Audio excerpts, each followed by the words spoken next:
Bienvenue pour vivre ces moments de parole de la vie éternelle avec Marc Joseph.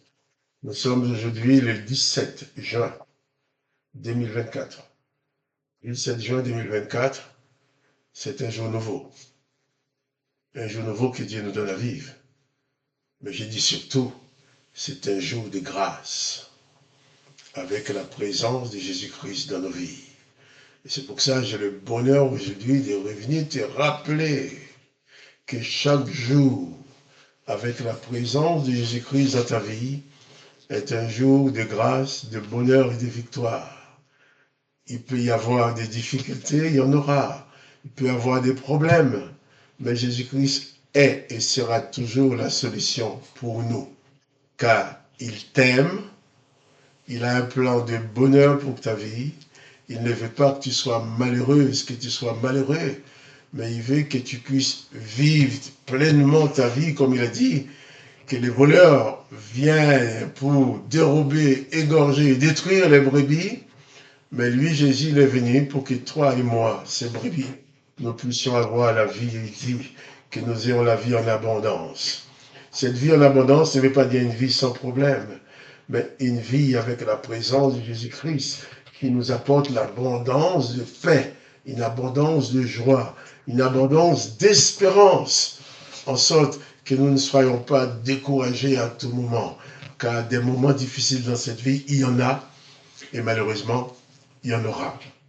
Je ne sais pas s'il faut dire malheureusement, puisque les moments de difficulté vont arriver, mais j'ai l'assurance que Jésus-Christ est avec moi. Tu as l'assurance que le Seigneur Jésus-Christ est avec toi. Alors, devant tout ça, pas de panique. Il ne faut pas avoir peur de la vie. Il ne faut pas avoir peur des événements. Il ne faut pas avoir peur des circonstances. Il faut pouvoir les affronter en ayant la certitude que la présence de Jésus-Christ dans ta vie est symbole de victoire. Non seulement un symbole, c'est ta victoire. Car Jésus-Christ a dit, je suis avec toi tous les jours, jusqu'à la fin du monde. Si Jésus-Christ est avec toi, et Jésus-Christ à qui tout pouvoir a été donné, Jésus-Christ qui dit, si tu crois, tu verras la gloire de Dieu. Jésus-Christ qui dit, rien n'est impossible à Dieu. Alors, si Jésus-Christ est dans ta vie, tout demeure encore possible. Quelles que soient les circonstances que tu es en train de vivre, quelles que soient les impossibilités qui sont devant toi, Jésus-Christ est présent, tout est encore possible. Il faut garder l'espoir, il faut te confier en lui. Il ne faut pas te baisser la tête, il ne faut pas te décourager, il ne faut pas te déprimer, il ne faut pas croire qu'il n'y a pas de solution, même si on n'a pas de solution visible de nos yeux humains, mais Jésus-Christ est la solution. Rien n'est impossible pour lui.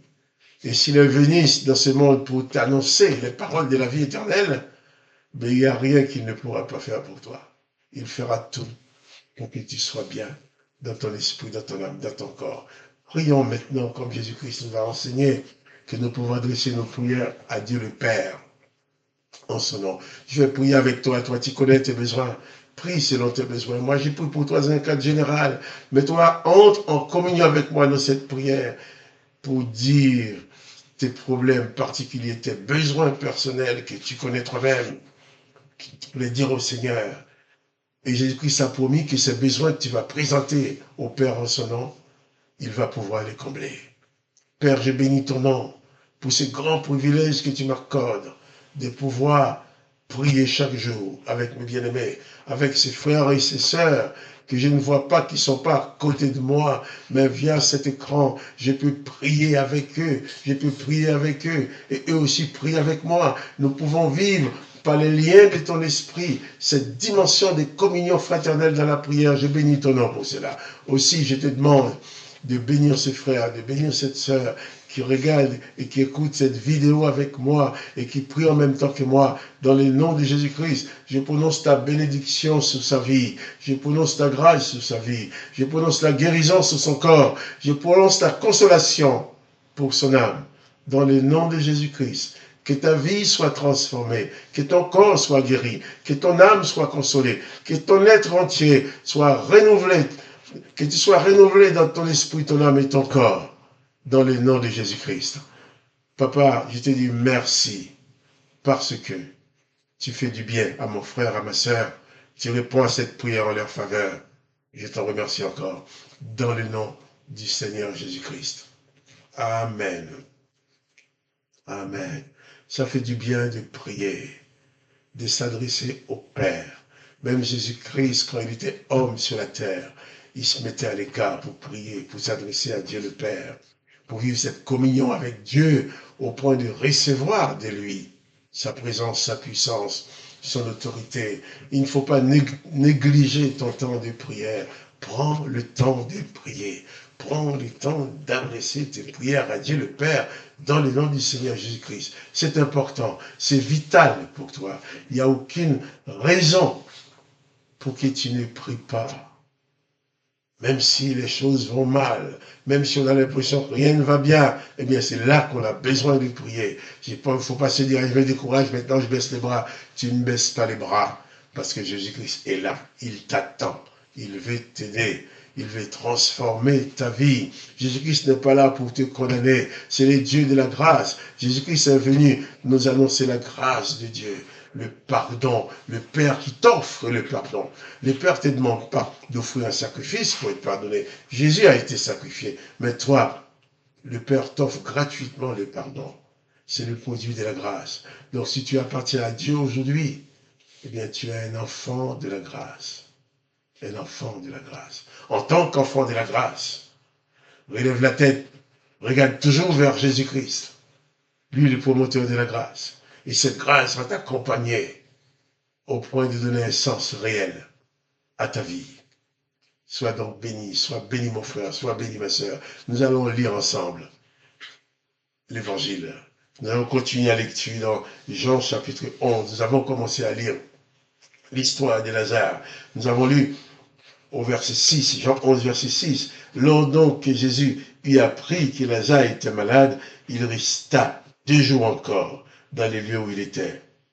Et il dit ensuite aux disciples, retournons en Judée. Les disciples lui dirent au verset 8, Rabbi, les Juifs, tout récemment, cherchaient à te lapider, et tu retournes à Jérusalem. Jésus répondit, n'y a-t-il pas 12 heures au jour? Si quelqu'un marche pendant le jour, il ne les bronchera point, parce qu'il voit la lumière de ce monde. Mais si quelqu'un marche pendant la nuit, il bronche, parce que la lumière n'est pas en lui. Jésus-Christ décide de retourner à Jérusalem. Les disciples ont peur pour lui. Parce que les chefs des Juifs se cherchaient à les lapider. Jésus va répondre tout simplement, n'y a-t-il pas 12 heures au jour? La journée dure 12 heures. Celui qui marche dans les ténèbres, la nuit, il ne voit pas où il va. Mais Jésus dit que lui, il marche le jour. Il ne bronche pas. Il voit la lumière. Et Jésus va nous dire plus tard aussi, je suis la lumière du monde. Les gens avaient peur pour Jésus, mais Jésus n'avait pas peur pour sa vie. Parce qu'il savait bien qu'un jour qu'on allait les tuer. Mais il savait bien aussi que ce jour n'était pas encore arrivé. Personne ne pouvait mettre la main sur Jésus pour le détruire si son jour n'était pas arrivé. Quand Jésus est venu, il savait bien qu'il allait souffrir, qu'il allait mourir. D'ailleurs, il l'a dit plusieurs fois. Il savait bien qu'on allait le sacrifier. Mais il est venu quand même parce qu'il t'aime. Les disciples ont eu raison d'avoir peur pour lui. Mais Jésus n'avait pas peur des circonstances. Jésus n'avait pas peur des circonstances. Il savait bien que ces gens ne pouvaient pas le tuer avant le moment prévu par le Père. Puisqu'il est venu, sachant bien qu'on allait les tuer, c'est pas le fait qu'on veuille tuer Jésus, pour lui, c'est pas une découverte. Donc, Jésus nous invite à marcher dans la lumière. On peut prendre cette image en disant hommage parce qu'il y a le soleil qui nous éclaire. Mais marcher dans la lumière peut vouloir dire aussi d'avoir la lumière, la clarté dans nos vies, dans nos œuvres, dans nos actes. Il n'est pas chercher à faire des choses ténébreuses. Il n'est pas chercher à faire des choses en secret parce que ce ne sont pas des choses glorieuses, ce sont des choses dont on ne voudrait pas que les gens sachent qu'on les fasse. Et là, nous allons broncher, nous allons tomber. Mais si nous vivons dans la lumière de la parole de Dieu, dans la lumière du jour, nous allons voir où nous mettons le pied, où nous allons. Nous allons pouvoir placer chaque événement dans nos vies, chaque événement que nous allons vivre, nous allons pouvoir le placer devant la parole de Jésus-Christ, pour savoir si c'est conforme à sa parole. Car le but des disciples comme nous, c'est d'être semblable au Maître. Jésus nous enseigne à marcher pendant le jour, à ne pas produire des œuvres ténébreuses, à ne pas demeurer dans les ténèbres, de vivre dans la lumière, puisque lui, Jésus, il est la lumière, alors que son nom soit béni. Et je te dis encore, pas de panique. Souviens-toi que Jésus-Christ est avec toi tous les jours jusqu'à la fin du monde. Il n'a aucune raison de t'abandonner et il ne t'abandonne pas. Sois rassuré, sois apaisé, car Jésus-Christ t'accompagne et il te donnera toujours la victoire. Que le nom de Jésus-Christ soit glorifié, que le nom du Père soit glorifié, et que toi, mon ami, mon frère, ma soeur, que tu sois richement béni en Jésus-Christ, par sa parole et par sa présence. Je dis ainsi aussi que le nom de Dieu le Père soit glorifié, que le nom de Jésus-Christ soit glorifié, et que toi, mon ami, mon frère, ma soeur, que tu sois richement béni. Quant à moi, Marc-Joseph, je te dis encore, pas de panique. Le Seigneur Jésus est avec toi. Pas de panique, pas de déprime. Que son Seigneur soit béni. Si tu aimes cette vidéo, partage-la avec tes connaissances. Mais en attendant, moi, je te dis à demain pour les paroles de la vie éternelle.